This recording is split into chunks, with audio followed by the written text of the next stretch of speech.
What's going on, world? Thank you for watching another episode of Insightful Principles. Within this content today, I want to really give you all just an economic update, giving you an outlook of where the economy is going. As most of you already know, we're in the second quarter of the year and we're fastly approaching the end of the second quarter of the year. And there's a lot of talk, around just inflation, whether we talk about interest rate hikes, when we look at just the growth of the economy or contracting aspect of the economy. There's many different variables happening right now. I mean, we're seeing record high gas prices. We're seeing, food costs going up. We're seeing cost of rent in many areas starting to go up. And I really wanted to take this time throughout this video to really highlight some indicators that you should be paying attention to when it comes to just the economic environment and making sure that you have the foresight to know what's going on in our economy. Because I've said it before on the show, but whenever we have changes or things going on in the economy, whether we're seeing the economy expanding or even a downturn in the market, you want to be able to properly plan and keep your finger on the pulse. Keep your mind focused on things that's going on so you can be able to be alert, and you can also be a sound investor when it comes to being able to prepare yourself with your portfolios when it comes to these different changes within our economic environment. So throughout this video, I'm really going to break down some of the GDP numbers, the gross domestic product, and really going over the decline that we have seen in the first quarter of this year. I am also going to go over the CPI. We have actually the new CPI results getting ready to come up this week, so I'll kind of talk about what I anticipate from that aspect. I'm going to talk a lot about the different hiring freezes that we're seeing with a lot of major tech companies and just some other macroeconomic indicators that you can look at when you can be able to get a better understanding of how our economy works. So if you all can do me a huge favor, please like, subscribe, and share this video. Don't forget to hit that notification bell so you can be notified every single week when I drop content. So first thing I want to talk about is the gross domestic product numbers that we've seen for the first quarter of this year. Now, I have done a previous video where I talked about, are we moving towards a recession? And, what really classifies a recession? Well, the definition of a recession is 2 consecutive quarters of economic decline with the real GDP. And this is really an indicator that measures economic activity and economic growth. So I'm going to share with you all where the GDP number was at for the first quarter of this year. And it actually was down for the first quarter of this year. As you can see here, for quarter one of 2022, the GDP decreased at an annual rate of 1.5%. And this followed the previous increase of 6.9% that came in the fourth quarter of 2021. So we did see a decrease with the numbers. So, a lot of people are anticipating what's going to come next in the second quarter, because technically, if we have another quarter of a decrease with our real GDP, that is signifying that, there is, some type of recession, or we may possibly be in a recession. Now, a lot of, economists have also came out and said, this isn't the only predictor that a person can look at. There's a lot of different variables that can go into understanding if we're in a recession, if we're moving to a recession. But I definitely think keeping your eyes on this GDP numbers as we go into the second quarter is going to be vitally important. The next release is actually June 29th of 2022. So the end of this month, we're going to be seeing those GDP numbers for the second quarter. So I'm very interested in seeing how those numbers are going to come out and seeing where we're at when we think about whether we're in a growth period or if we're moving into more of a downward period with our economy. Now, another aspect of indicator that you should be paying attention to is the unemployment rate. The unemployment rate, when you start to see that rise, that can lead to economic downturn, and it can signal stress with the health of the economy. And for the most of this year, the unemployment rate has been fairly low. And I'm actually going to share with you here a graph of where the unemployment actually looks at right now. But we haven't been seeing too much changes here with the unemployment rate. So as you can see here, most of these darker gray areas signify periods where there were recessions. So as you can see, back in 2008, 2009, we had some pretty fairly high numbers of unemployment, which is very understandable when you think about we were during the Great Recession. But as you can see here, more recently, when we went through the pandemic with the health crisis that we had, the unemployment rate was at the highest level that we had seen literally in the last, if you look over a span of 60, 70 years, it was at 14%. Now, since that point, unemployment has creeped down significantly lower. When I looked at the numbers for May of 2022, it actually showed that unemployment is at 3.60%.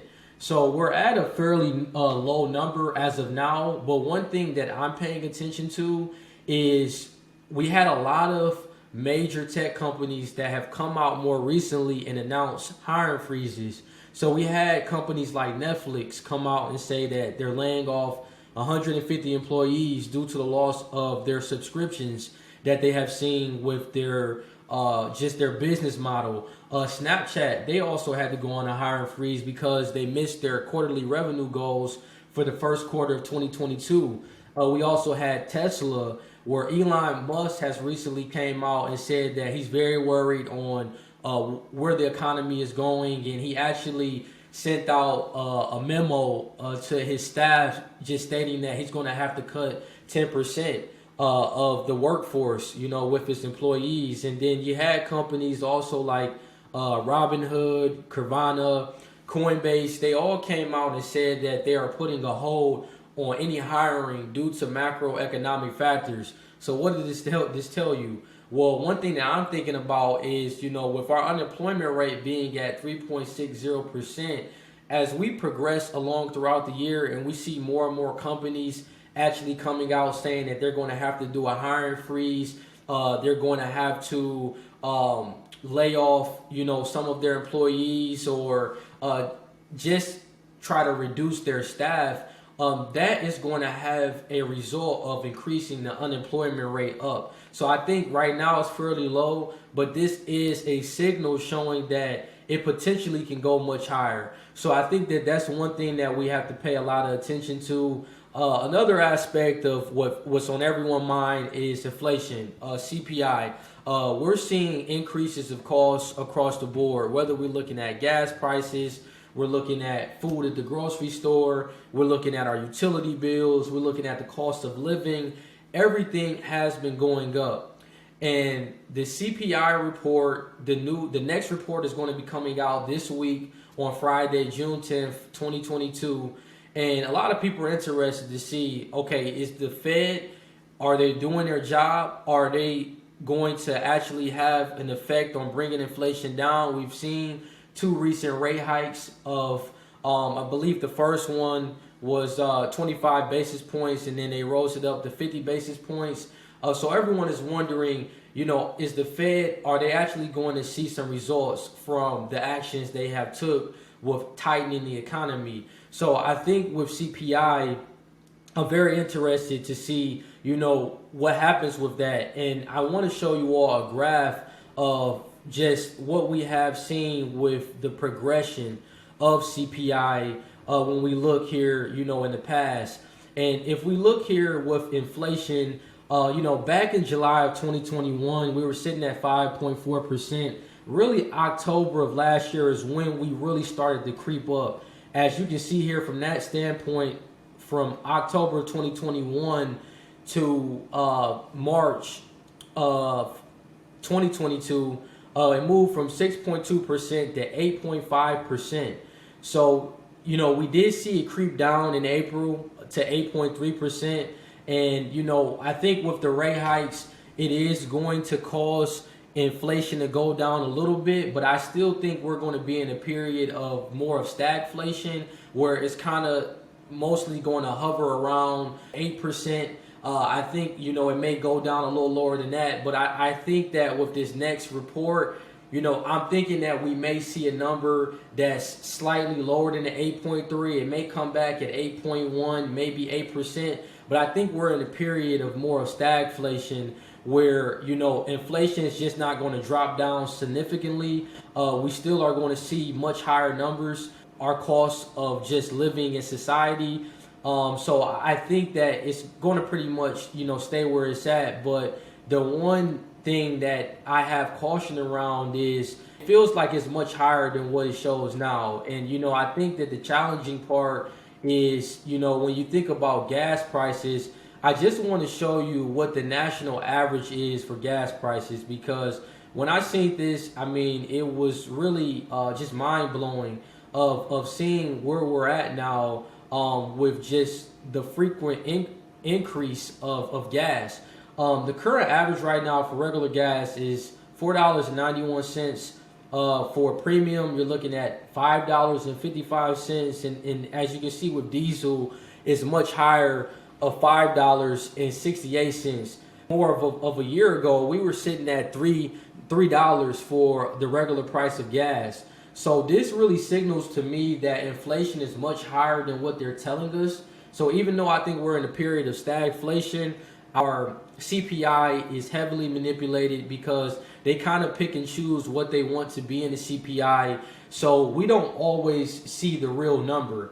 But as we actually see with just different things that we have to pay for, just necessities in our economy, we're paying a lot more now than we were a year ago, a week ago, a month ago. So that really shows me that, inflation is much higher than what they're showing us. So, I don't really buy that it's at 8.3% like what they're telling us. So I think that's one thing you got to keep in mind is that, you have to look at other indicators. You have to look at things of what's actually happening in the economy. And, I think one thing to also keep in mind is, okay, what's driving gas prices? Why is gas so much higher now than it was? Well, the sanctions, of course, of what the U.S. placed on Russia, that played a prevalent role because we essentially banned any incoming imports from Russia with their oil. And this has really limited the amount of supply that's available within the market. Now, before the sanctions, the U.S. relied 8% of their crude oil shipments from Russia. So this has led to just increased prices. We're seeing that there's not enough supply, so they have to actually increase their prices to be able to make up for that. And when I say imports, imports is simply, goods that are brought into a country. So I think that, the challenges that we're seeing with, the cost of energy, it has been this geopolitical risk that we have been seeing with Russia and just how we've pretty much placed those sanctions on them.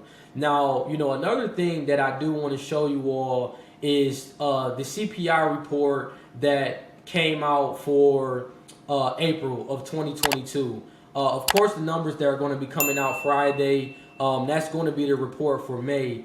But I want to show you and break down a couple things from the last CPI report just to really highlight how just the cost of food has been going up just significantly. So, as you can see here, this was the report for April of 2022. And one thing that really stood out to me is, food away from home, well, actually food at home is way higher than food away from home. So food at home, we were looking at 10.8% increase over the last 12 months. Food away from home, which was actually 7.2%. So I thought that was just pretty shocking, and it really just shows me that, inflation is much higher than what they're telling us, because the food at home index rose 10.8%, like I mentioned, over the last 12 months. And this was the largest 12-month increase since the period ending of November of 1980. The index for meats, poultry, fish, and eggs increased 14.3% over the last year, the largest 12-month increase since the period ending in May 1979. So that really just goes to show you that these prices that we're seeing at the grocery store is serious, and there is significant increases, and it's costing more just with your grocery shopping list than it is simply going to eat out somewhere. And I think that that's pretty shocking to me. And I think one way that you can kind of improve your situation if you are seeing your grocery bill going much higher is looking at ways as if you can shop at cheaper places. I mentioned it before. Really try to find those more affordable places that can reduce your bill by $20, $50, and try to do as best as you can to not overspend in certain areas, and try to control your budgeting and making sure that you're monitoring your budget. Now, if you look at these alternative charts, which I'm going to show you, it actually shows where the actual price of inflation should be at if it was calculated based on 1980 metrics. And I've showed you all this chart before, but I think that this is an indicator that you all want to pay attention to, because if you look at, and this is shadowstats.com, the individual that has created these alternative charts is John Williams. He's an economist himself. So as you can see here with the bottom red line, like I showed you all, we're sitting somewhere around 8.3% as far as what they tell us. But if you look at based on the 1980 metrics, which is based on the black line above, we're sitting somewhere close to 15%, 14, 15%. So that just goes to show you that, the number that they're telling us, you have to do your due diligence, your research, and really understand that, a lot of this stuff can be very manipulated, and you have to make sure that you're doing as best as you can to actually do the research and have a better understanding of how the economy works. Now, a better indicator that I would say that you can pay attention to along with the CPI is the PPI, is the Producer Price Index. And what this index measures is the changes in selling prices received by domestic producers for their output. So this can be used as a gauge to determine what pricing power producers have, and it really can be worked in conjunction with the CPI to help you understand how prices are changing in the U.S. economy.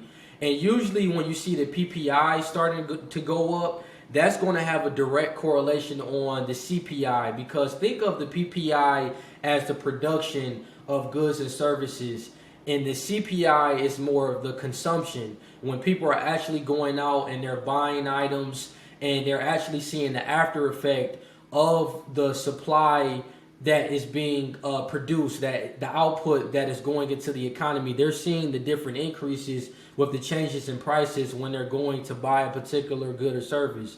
So I want to show you the PPI numbers here and show you kind of what we've been doing here more recently. We're sitting at about 11.04%. And if you look a little bit further down here, it shows kind of like what we've done so far this year. If you look at January of this year, 10.06%, and it kind of steadily increased all the way up to March, and we're now just seeing a small decrease with the PPI. But I definitely think this is one index to look at, because it just allows you to be able to gauge exactly how the prices of things in the economy are changing, and how the production of those items and goods and services, how that's having an impact on your consumption. So I definitely think the Producer Price Index is one indicator that I'm paying a lot of attention to. And another indicator that I think you all should really focus on is the Purchasing Managers Index. Now, what this index is, and it's also known as the PMI, it's a measurement of the prevailing direction of economic trends in manufacturing. Now, why is this important? Well, it's important because you can look at the PMI and you can understand if the economy is expanding or contracting. This is a measurement of manufacturing. So it's really looking at 5 key areas. It's looking at new orders. It's looking at inventory levels, production, supplier deliveries, and employment. And it's taking all of these different elements and it's really showing people, if we are expanding with our manufacturing or if we're contracting. So I'm going to show you here where the PMI is at, and I'm also going to explain what numbers the PMI has to be at to understand if it's, contracting or expanding. So as you can see here, now I did want to explain that a PMI above 50, it designates that there's an overall expansion of manufacturing within the economy, whereas if the PMI is below 50, it signifies a shrinking of manufacturing within the economy. So right now we're sitting at 56.10%. So it's showing right now we still are in an expansionary period with the economy. So even though there has been a lot of talks with economic downturn with the market, this is a leading economic indicator. So a lot of economists, investors, analysts, they will look at this to really know where we're at with the economy.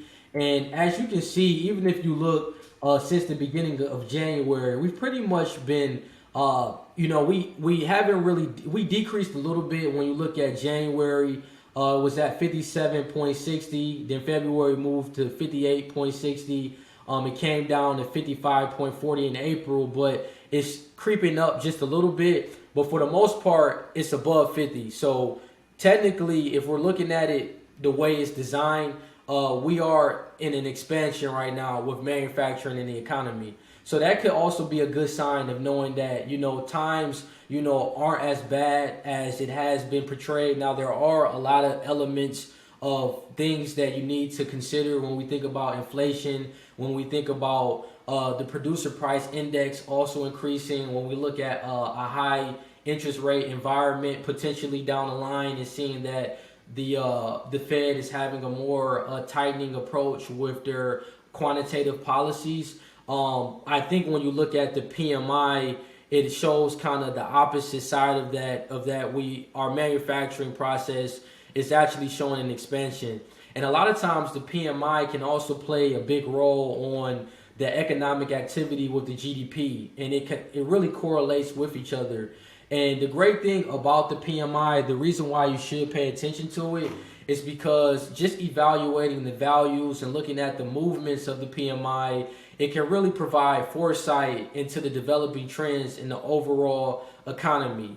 So just the last aspect that I want to talk about as far as, things that you should be thinking about with the economy and just indicators is just paying attention to what the Fed is doing with their interest rate hikes. Now, like I mentioned, they have been very certain, and they have came out and said with their intentions that they're going to continue to keep raising rates until they bring inflation down. So as we're sitting at 8.3%, we have the next Fed meeting actually coming up on June 16th. I believe that's next Wednesday. They mentioned that the next two Fed meetings, they're going to raise rates by at least 50 basis points. So I would say pay attention to the next Fed meeting that's coming up next week. Pay attention to the one on July 28th. That's really going to set the tone to really see how that impacts inflation, and also if they pivot or if they make any changes. Now, I know the next Fed meeting after that isn't until September. So a lot of people are wanting to anticipate, as it gets closer to the end of the year, is the Fed going to pivot? Are they going to reduce the rate hikes, or are they going to continue to keep increasing it, at the same level of what they're doing now?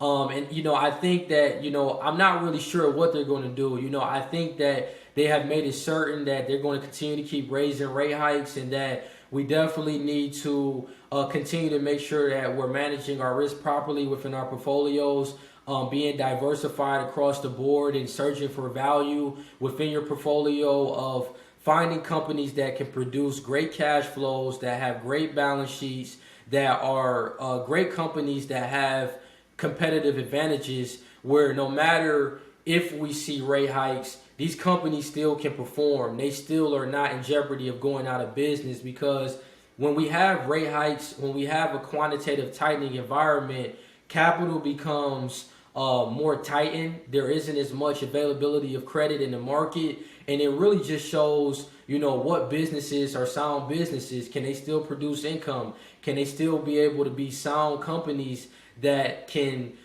be able to produce in periods of the economy when it starts to slow down?